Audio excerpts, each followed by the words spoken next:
안녕하세요. 곰나예요. 오늘은 이제 소니에 다닌 지 제가 한 달이 됐는데 그 한 달 후기?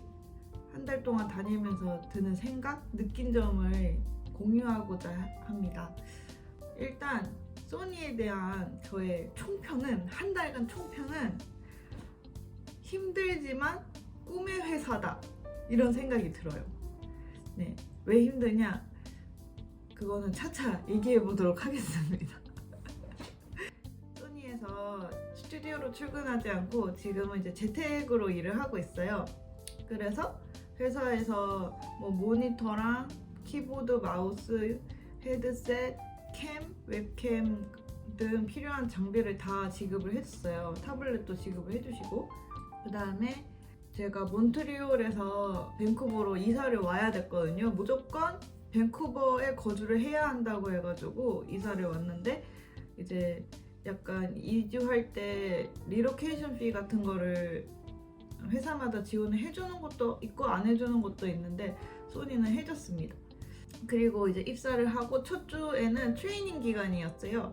그래서 뭐 첫날 오전 9시부터 6시까지 거의 막 풀로 여러 가지 미팅이랑 숙제들이 있었는데, 애니메이터가 작업하면서 쓰는 그 툴에 대한 트레이닝이 있었어요. 그래서 선생님이 직접 데모를 해주고, 다른 한 번은 이제 자기가 그냥 셀프 스터디라고 영상을 보면서 이제 따라 해보는 시간이 있었고, 그렇게 일주일을 보내고 나서 이제 둘째 주에 처음으로 샷을 받아가지고 이제 시작을 했어요. 첫 주는 거의 이 툴에 익숙해지는데 시간을 다 보냈던 것 같아요. 아무래도 트레이닝 기간에 그 툴에 대해서 익혔어도 또 이게 그 사이에 제 생각에는 그 트레이닝 영상이 아주 예전에 만들어진 것 같아요. 그래서 좀 툴도 살짝 바뀌고 해가지고 다시 뭔가 익히는 기분이 있었어요.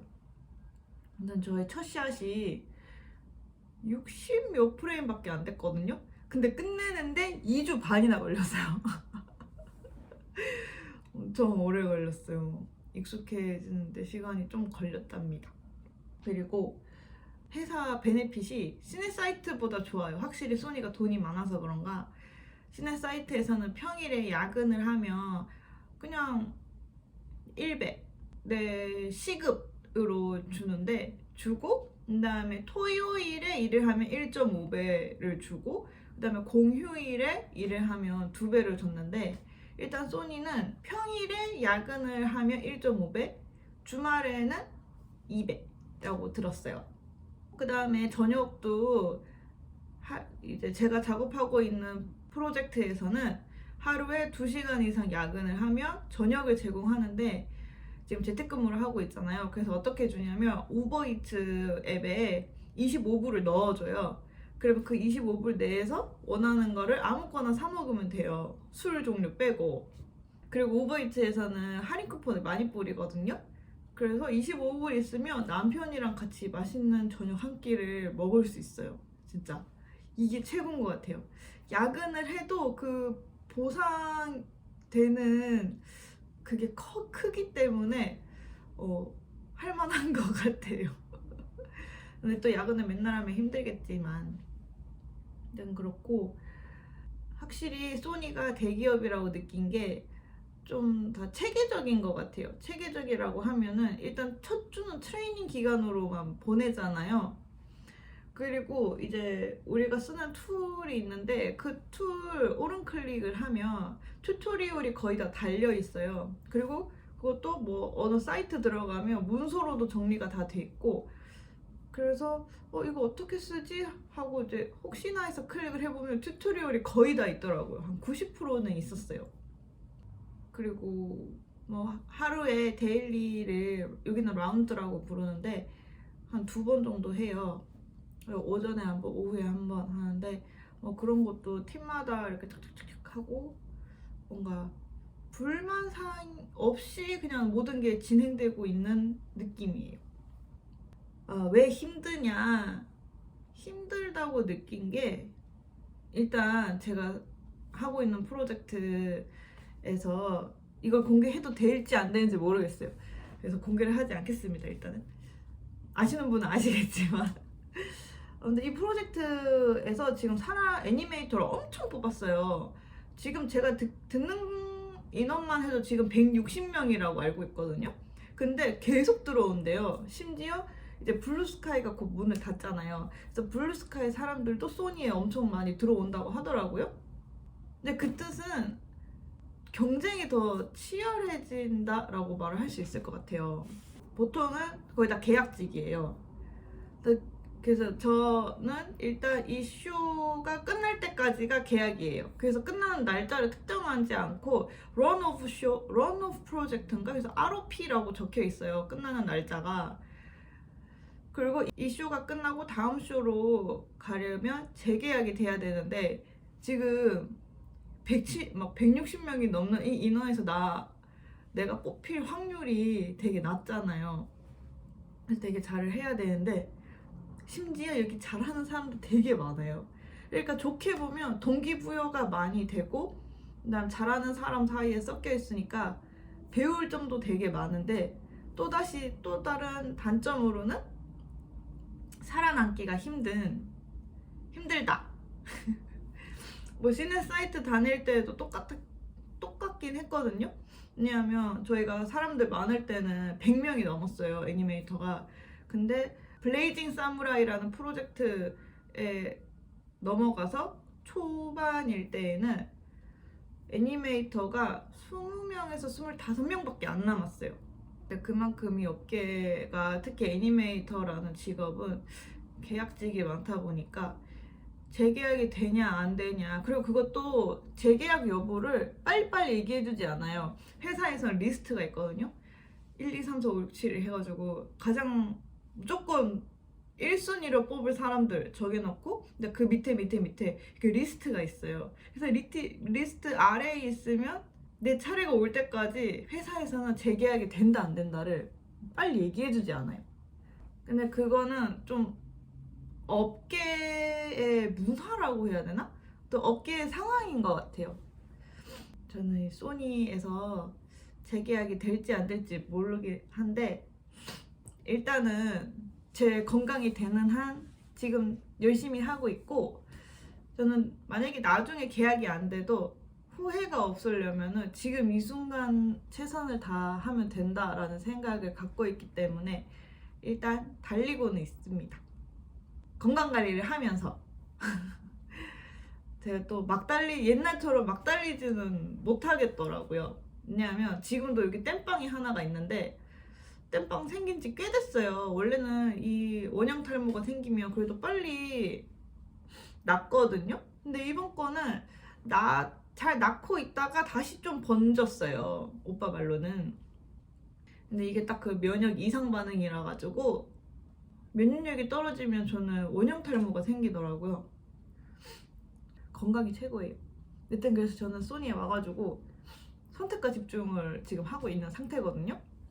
아시다시피 제가 취미가 되게 많잖아요. 베이킹도 좋아하고 운동도 좋아하고 요리하는 것도 좋아하고 책도 읽어야 되고 유튜브도 편집해야 되고 잔잔바리로 하는 게 많은데 다 포기하고 일, 운동, 잠자기 이것만 열심히 하고 있어요. 제가 2, 3주 차였을 때는 첫 번째 샷이기도 하고 막 잘 안 되니까 조바심이 나서 막 야근을 많이 했거든요. 그래서 그때는 진짜 일, 운동, 잠 이거밖에 안 했던 것 같아요. 왜냐면 회사에서 저녁도 사주니까 그 저녁 먹고 저녁도 양이 많아요. 여기는 양이 많더라고요. 그래서 그 남은 거는 다음날 점심도 먹기도 하고, 그리고 아침에는 오 박사님이 샌드위치랑 일단 샐러리 주스 만들어서 줘가지고 근데 그거 먹고 점심도 오 박사님이 하고 그래서 주말에는 제가 주로 요리를 하고 그런 식으로 계속 보내고 있어요. 그래서 오히려 소니에서 일 시작하고 운동을 정말 열심히 하게 된 것 같아요. 이걸 버티려면 운동을 안 할 수가 없더라고요. 어느 날 피곤해서 그냥 운동 안 하고 잤어요. 그랬더니 다음날 몸이 너무 무거운 거예요.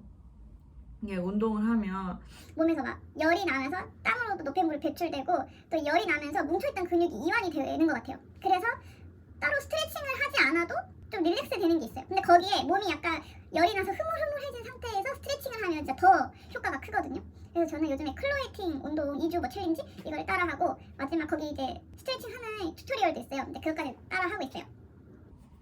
근데 살은 빠지지 않아요. 왜냐하면 제가 일을 하면 엄청 먹거든요. 먹는 양 때문에 살은 빠지지 않더라고요. 너무 큰 바람이었어. 살 빼는 거. 아, 그리고 제가 어떻게 소니에 들어왔냐 하면 이거 저 약간 인복이 조금 있는 편인 것 같아요.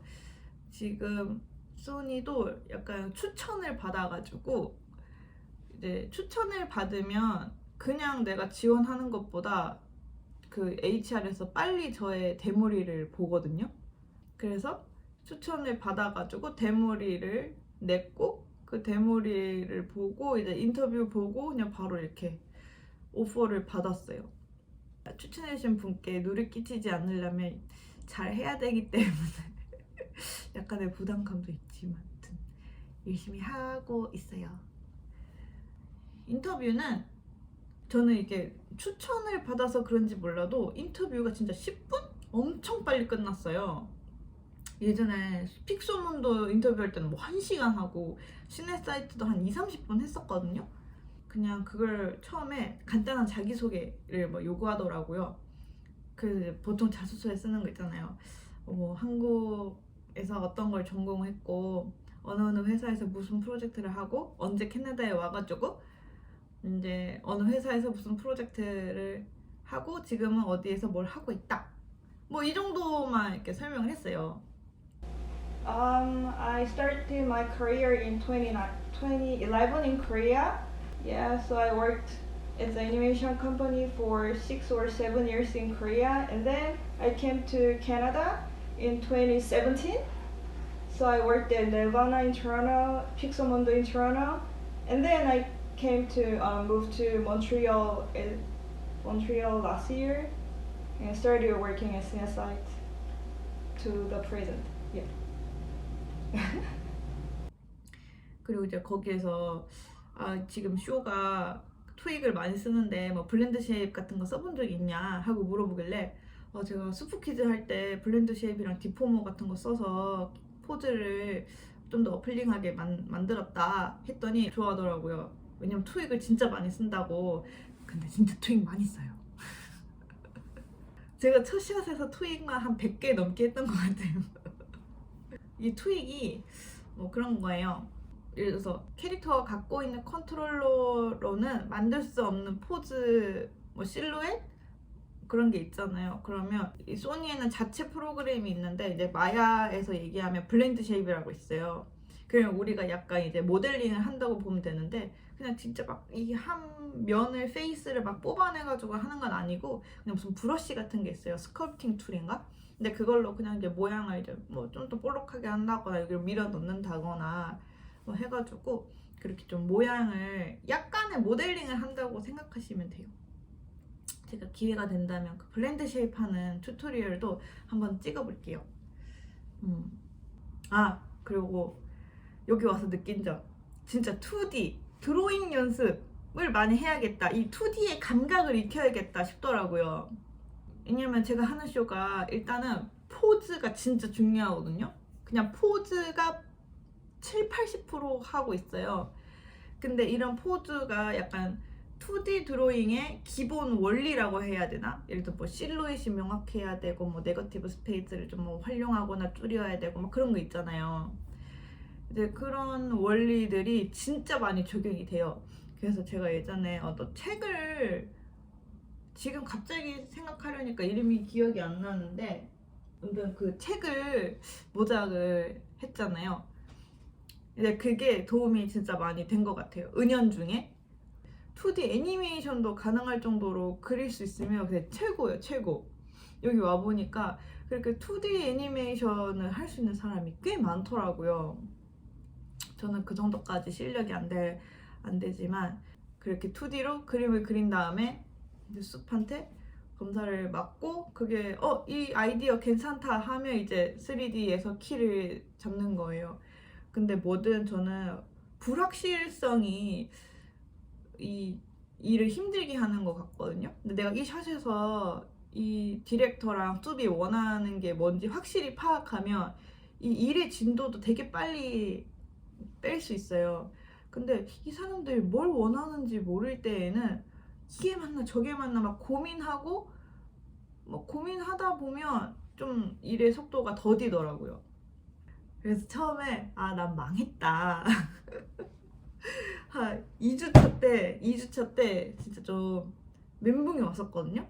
뭐 지금도 멘붕이긴 하지만 일단 그때 난 망했다. 여기서 살아남지 못한다.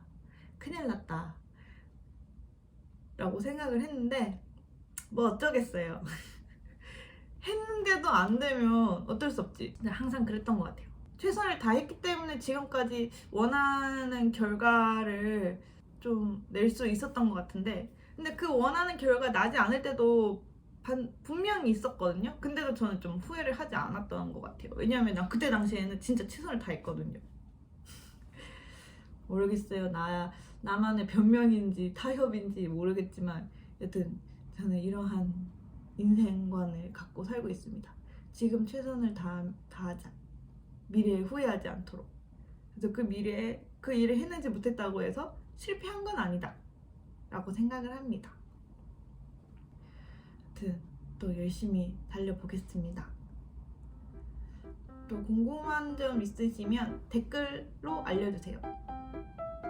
그리고 또 제가 일단 저의 리드님이 한국 분이시거든요.